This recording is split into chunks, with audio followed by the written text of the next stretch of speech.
Yan. Akin dalawang kukumama. Tapos isang condensed milk. Yan. Yan, isang condensed milk. At isang ibat. Sama-samahin na natin yan. Gagawa tayo ng maha blanca. Yan. Tapos isama na natin to yung ating corn. Sarap kayo yan pag maraming corn.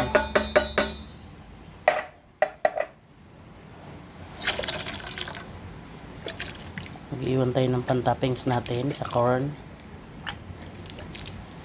Yan. Tapos lalagay natin ng sugar. Yan. Haluin muna natin. Okay na. Yan. Isasalang na natin siya. Isasalang na natin sa tab. Salang na natin sa kalan. Ayan na. Sinalang na natin yung ating maha blanca. Naisipan lang magluto. Kaya mga mi. Ayan na. Ating maha. Maglalagay tayo ng butter para masarap siya. Yan. Para masarap.